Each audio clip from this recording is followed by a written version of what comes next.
Welcome. My name is Mitch Van Epps, and I am a manager of search platform engineering at Thomson Reuters. And today I will be talking about using TRIT to enhance your search platform and search experience. First, I will be going over an overview of what TRIT is, talking about the metadata it returns, perm ID and how it helps, and then how TRIT helps stitch your content to your own knowledge graph or to the Thomson Reuters knowledge graph. Next, I will go over some general search capabilities and use a demo UI to help describe how TRIT helps enable them. Then, I will talk about how to take your first steps with TRIT to tweak and tune to your specific use case by covering the TRIT response, reviewing some basic throttles that TRIT provides out of the box for tuning, along with a couple code snippets, and then finish off this section by talking about a high-level iterative approach to learning about metadata and tweaking it until it is ready for prime time. Lastly, I will be talking about some of the partners we have experience with, which have done the TRIT integration for you, and then get into some Q&A. All right, first up is the TRIT overview. What is TRIT? It stands for Thomson Reuters Intelligent Tagging, and it is a series of classification engines. It generates data about data, so metadata. A simple example of metadata is the title and author of a book. TRIT is utilized internally with many Thomson Reuters products, Reuters News, Icon Search and Discover, and some of our legal applications. TRIT creates metadata from any unstructured narrative text, news stories, research documents, and filings, for example. The last tidbit, for those familiar with OpenClay, TRIT is a commercial version of it. The two large differences are TRIT offers additional metadata and a larger concurrency rate. TRIT provides two categories of metadata, entity and relation tagging and aboutness tagging. Entity and relation tagging is a fixed list of entities needing some sort of authority behind them, things like companies, people, and places. And the relations are more complex concepts like earning announcements, deals or acquisitions, bankruptcies, and buybacks. Companies, people, deals, and a few other concepts are resolved back to the TR authority databases. If they are resolved, a perm ID will be returned for each. For these kind of entities, minimal tweaking and tuning of precision and recall should be needed because they are authority-based. Any discrepancies in quality should be reported back as the quality of results should be fairly black and white. The other category is aboutness tagging. TRIT created metadata that indicates what the document as a whole is about, not relying on specific words in the text. For example, a story about German companies may result in Germany being a subject without Germany specifically being mentioned in the text. This includes TRCS topics, TRBC industry codes, and social tags, which are Wikipedia pages related to the text. For this kind of derived metadata, you will want to spend some more time tweaking and tuning the output for your use case, as the metadata will most likely be valid but may or may not be relevant to your customers. Make sure that you spend some time coming up with a good strategy for this type of metadata. TRIT provides two hosted models. The first up is our cloud hosted offering. We handle making sure TRIT is updated, the servers are maintained, and you simply select the number of requests you would like to pay for daily. The one thing to note here is your documents will have to go over the internet. The other model is where TRIT is deployed on the customer's hardware. As a customer, you will need to open up a port to allow the 15-minute updates of the authority and model information for the classifications to stay relevant. The benefits here are the documents aren't sent over the wire, and you can send up to 4 concurrent documents at any given time. TRIT derives structure out of nearly all unstructured narrative data. It will extract companies, people, events, relationships, topics, and locations out of the document. It will provide the snippet of text where the metadata was found and any additional information about the entity, especially if it resolves to a TR authority entity with a perm ID. One of the biggest challenges facing financial service firms is managing and leveraging data in the enterprise. Thomson has come up with Perm ID to help with this problem. Intelligent tagging appends the Thomson Reuters Perm ID, literally permanent identifier, for easier access to all Thomson Reuters content databases as well as third-party content. Companies change names, but historical and reference data IDs need to stay the same and be maintained even when instruments and companies no longer trade or exist. Perm ID assigns a unique permanent identifier to things we care about. It is a 64-bit integer that identifies a unique organization, geography, or language throughout space and time, never to be reused, attached to every object that TR publishes. Thomson Reuters assigns a unique permanent ID to companies, both listed and private, individuals, cross-asset instruments, funds, and metadata. So, how does this help you stitch your data into the knowledge graph? Having a unique identifier that never changes for a particular entity allows you to always have a simple jumping point into your knowledge graph for any relationship associated with that entity. As your document corpus gets run through TRIT, it will identify companies, peoples, and relationships along with the perm IDs associated with them, allowing you a jumping point into your knowledge graph to pull in related information or more relevant information indirectly associated with the document. A simple example of this would be if someone was in the news for a scandal who is on the board of directors for two companies that are in your portfolio. You may want to be alerted of that so you can dig in and understand the potential impact of either of those companies. Now that we have covered a quick high-level view of what TRIT provides, I would like to transition now into talking about general search capabilities and how TRIT can help enable and enhance the search experience. When I am working with one of our business units, I like to approach the engagement with the search capability maturity model in mind, and I will change my approach and recommendations based off of where the business unit fits within it. The thing I've realized is search is hard. It's hard to build properly and it's hard to explain. I believe this has to do with the fact that there are multiple factors in making a successful search experience. One, domain experts to validate what is right and wrong and good enough. Two, the data is modeled properly and the data can be consistently generated. And three, the system has to scale in different ways for each of these capabilities. So you should be building these out in a specific order to make sure that as you progress, you have a solid infrastructure and foundation underneath as you get into next new capability. Now, getting into the model.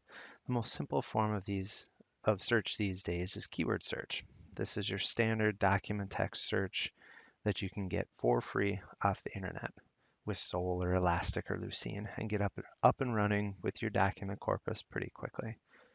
The next level is starting to build out phrases and synonyms that make keyword search a little more intelligent by not treating all of the keywords the same. For instance, 3 keywords in a row could actually be a well-known phrase, so treat those keywords as a phrase. Or, in the synonym case, if you see this keyword, bring in these other 3 keywords, as a customer could have also meant that. The next level is what I call concept searching. This is where TRIT comes into play out of the gate. It says when you see Microsoft in the query, don't treat it as a keyword because it's actually a well-known company. Now do something different with it. Once you get a solid concept search experience in place, you will want to start focusing on your user's experience with queries. You will want to focus on building out a query understanding layer for a smooth user experience so that when the user types in phrases, related terms, entities, and keywords, they don't get frustrated by your interface. Now, depending on where your group is at, this next capability could be done in parallel with some of the above capabilities. So now is the time to start moving beyond just TF, IDF, or BM25 and to start expanding the factors that are used in a learn to rank algorithm for custom search relevance. A good starting example of this would be to leverage the relevance, confidence, and scores output from TRIT along with the TF-IDF or BM25 scores in a custom search score. The above example is leveraging features that were pre-calculated on ingestion, and when you get into a mature enough system or your system is performant enough, you'll want to move to start calculating these scores on the fly. This doesn't work for all features, but if you can pull this off in a performant manner, it makes your publishing pipeline more simple, and it also allows you the freedom to change and evolve your algorithm more quickly without having to republish all of your data. Next up is contextualization and personalization. In my mind, contextualization is understanding the type of user, meaning the size of the company that they work in or the type of market that they work in, or really just aggregating at a user behavior, so like a popularity score type concept. Then personalization is more tied towards that particular user, their trends, or their preferences. Then the last two features of the end game, at least in today's world, both in my mind different flavors of question and answering. One where the answer is pulled from the knowledge graph like a supply chain type question, and the other is pulling the answer out of a specific document in the form of a snippet of text. You have a few companies who have pulled this off very well, but it doesn't seem like an industry standard to me yet. Now, let's jump into a demo to quickly show the difference between keyword search and how TRIT enables concept searching. What you're looking at is a TRIT demo site. This demo site has around 254,000 documents from various sources, research, Reuters news, transcripts, and filings. And as you can see, there's a decent mix of each of these content types. This also shows off a standard search experience that you would come to expect from most search sites: filtering, faceting, pagination, sorting. All right, so let's start with a basic keyword search. If I do a search for Microsoft, let's see what comes up. So as you can see, like you would expect from a keyword search, you see snippets returning of where Microsoft was hit on within the document text. If we scroll through, you'll see a couple more of these pop up. All right, so let's expand the query into something a little bit more unique. Let's search for what Microsoft is doing in the artificial intelligence area.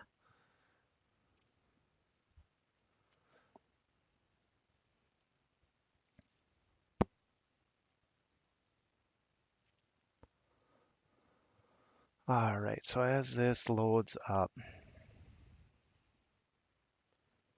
it may take some time as it is a demo site.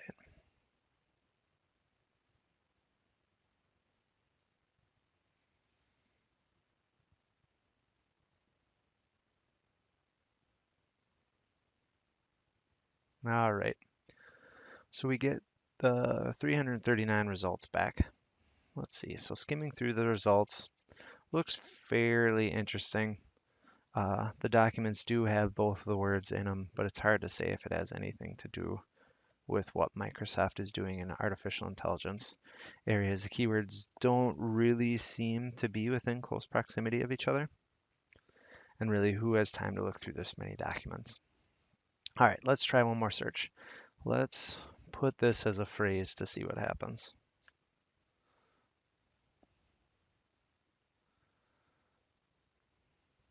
All right, so one document back. That may be good, but I would like to think we've probably missed a couple documents since our search is so rigid. All right, so let's do the same thing with concept search. This is over the same set of documents, but this time we have filters and facets with a portion of the metadata that TRIT extracted out of the document set. Let's take a look at each of the filters along the side. So we've got resolved companies, topics, resolved people, relationships, social tags. And as you can see with each of these, there's a categorization of all, high, medium, and low. This is a topic we're going to touch on in the next section. And just to finish off the list, industries, technologies, industry terms, and then unresolved companies and unresolved people, something we'll talk about that later on also. All right, back to action. Let's take a look at Microsoft.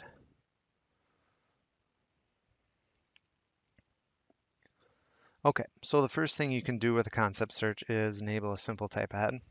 What we show here is any concepts for companies, industries, relations, topics, and technologies that match the query terms, in this case, MI. You can create this type ahead in many different flavors. We just chose a simple route of returning all terms that match the text with wildcards on both ends. All right, so let's click on Microsoft. Okay, so we get 212 results back. It's better. And looking through the results, One of the other things you'll notice is we've returned the high value metadata associated with each of the documents. Um, Really helps with understanding how relevant the document is. So you don't need to just look at the document snippets anymore. You can also look at some of the other metadata returned to make a quick judgment on if the document's worth your time or not. All right, so taking a look at a couple of these, looks like some of them are somewhat interesting based on the relationships found of employee change, a company product, employee reorganization or layoffs, um, etc. So, all right, back to let's find out what Microsoft is doing in the artificial intelligence route. So we've got two different options to get there. You can, and depending on what you want to build out, you can either continually use the type ahead and click on artificial intelligence from here, or you can go down to the facet and click on it from here. So let's click on it to find out what we come up with. All right, after we do the search, we see 6 research documents are returned, which is considerably less than the original 339 documents, and a couple more than the one that we got when we did the phrase search. So things are looking pretty good. Skimming through the metadata return, things are looking pretty interesting, and probably in most cases, I think I'd want to look at each of these documents and really take time reading them to understand before I start doing the rest of my research. All right, so that's enough for now on the demo. We can come back to this later in the QA section if folks desire.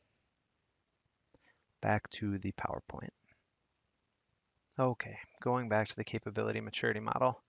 This was a fairly simple demo, but hopefully you were able to see the benefits TRIT brings to your search experience and how you can get a concept search over your document corpus set up fairly easily. Going back to the 3 areas that make search difficult, leveraging TRIT reduces or eliminates the effort your team needs to go through of managing a data model and a data feed so that they can spend more time with the domain experts ensuring the quality and performance of the system. Now that you have an overview of TRIT and an overview of search, let's talk about some things to keep in mind when starting your integration of TRIT into your system. To start this off, let's jump into Postman and take a look at a request and response from TRIT. To start with, we need some text to send a TRIT for classification. I picked an article off Reuters.com that seemed interesting enough about Dell considering acquisitions. For simplicity's sake, I just copy pasted all of the text into the body to send a TRIT. When you're putting this into a full-blown production system, you're not going to want to do that. You're going to want to grab just the text that's pertinent to the article or the document that you're working with. Okay, so I've got the server request set up, I've got the body in the request, and I've described the 2 headers that are required. One to describe the content coming in and the format that I would like, and the other one to describe the format that I would like back. I chose JSON as my response back for readability's sake, but TRIT also sends back RDF. Okay, so we are ready to send our request. All right, so that got back. That one came back fairly quickly, depending on the size of the document. TRIT may take longer to run through this. Okay, so scrolling through now, let's take a look at a couple of the objects returned, just to show the variation of objects that come back. First one we see here is topics. What you get back is RCS code, the name, a score, and then for end user display equals true or false. We'll get into what that one means a little bit later. All right, so moving on. Scrolling down, you see social tags has a couple more values added to it, but really fundamentally a lot of the same things. The name, some variation of name, attribute, for end user display, some identifying information. This one has the concepts of importance instead of score, something I'll talk about a little bit later.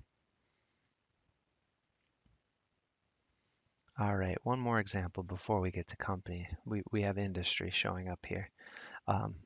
Again, you see name, this time you see RCS code, you see TRBC code, and in this case, industry returns perm ID for you, and a concept of relevance, something different than score and something different than importance. All right, so scrolling down to a good company to talk about. Okay, so we've got International Data Corporation. What we see here is, again, for end user display true. That one's fairly consistent throughout. We've got name, confidence level, resolutions, and instances. And so let's go back to resolutions quickly. This mainly pertains to the entities, people, and companies. What this means is you can have this entity or object return back with a resolution or without a resolution. What that means is if it does not have a resolution, TRIT's NLP candidate algorithms have found a series of words that say, hey, I think this is a company. Everything tells me this is a company. But then when it goes to the resolution phase against the TR authorities, we were unable to resolve it to an actual company within the TR authority. So it's something to note. Some use cases can handle both. Other use cases want to bucket them separately, and then some just want just the resolved companies. What you're going to want to do here is really rely on the name within the resolved, within the resolution. Also maybe pull the perm ID if it's public, the common name, and then the score. The reason you want to do the name especially is this is going to be the normalized name within the authority. The name you get here might be the reference that's within the document, so there might be slight variations there. Getting into the instances, instances are really just a snippet of text on where this entity was found or mentioned within it. Then you can get into the offset of where that was found. There's a concept of relevance and then also confidence called out within here. All right, so if we scroll all the way down to the bottom, we can see that the TRIT response is quite verbose with around 1900 lines in the response. If we take a look at the last example, it is a relation. These objects are a little different, as in this example, you can see the detection of where the relation occurred, and then you can see a reference to the company affiliate and the company parent. The identifier you see here is unique to the particular response. And what you will want to do is pull the metadata for these references and then honor the scores and confidence from the companies that are being referenced here. All right, now that you've seen a sample request, let's move on to what you need to know about it next with the basic throttles in place. This next section, I will be covering some of the basic throttles in place today and our default recommended thresholds that should be used. However, after you have learned about the data, you will likely want to adjust these as necessary. First off, you will want to extract the relevance, confidence, and score with every entity. One thing I hinted at above is not all the entities are consistent with the score, relevance, importance attribute. For whatever entity you're ingesting, make sure you grab the correct score. Second, discard any entity below a confidence score less than 0.5 and discard any entity with a relevance score of 0.0. Next, we recommend bucketing the relevance to make sure it is more easily digestible when analyzing the quality of the output. We suggest anything greater than or equal to 0.8 as high relevance, anything between 0.2 and less than 0.8 should be medium relevance, and then anything less than or equal to 0.2 should be low relevance. Next, make sure you at the very least grab the common name from the resolution if there is one. Grab all resolutions when they're there. Yes, that means there can be multiples. And for companies, make sure that you grab the topmost parent company from the result. For topics, make sure you honor the for end user display attribute and only use true. For the other entities, you will want to form your own opinion on if you honor the flag or not. The other thing you will want to do is implement a configurable blacklist for the irrelevant social tags to your use case because of what I mentioned before about aboutness tagging can be a bit more noisy, and while what it finds may be true, it may not be relevant to your use case at all. Next up, let's take a look at a couple code snippets covering these basic throttles.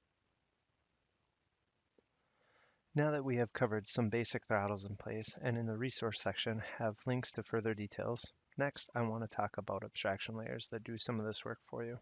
Thomson Reuters provides an abstraction layer library for the TRIT response in the following languages: Java, .NET, and Python.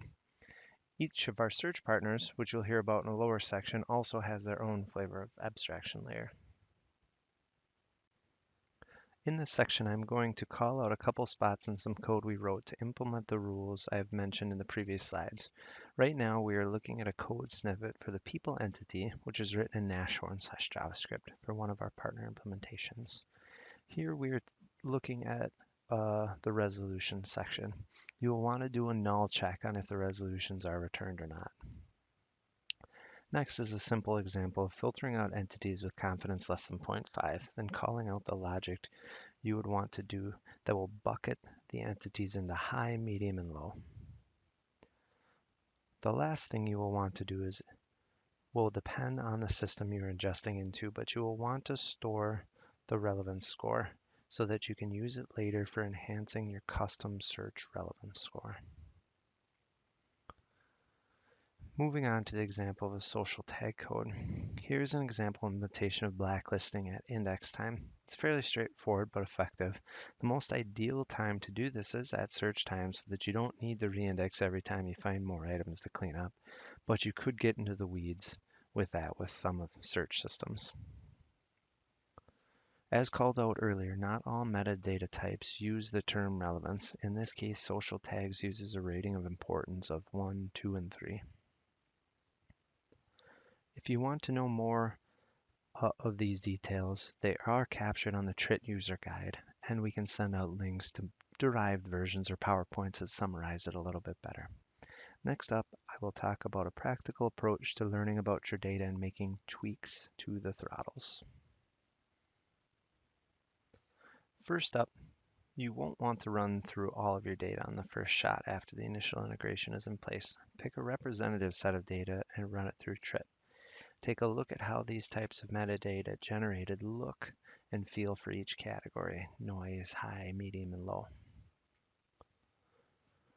Take a look at which additional metadata for each entity you need: perm ID, RIC, name variation, should you honor the end user display flag or not, and should you be capturing the snippets of where the entity was detected.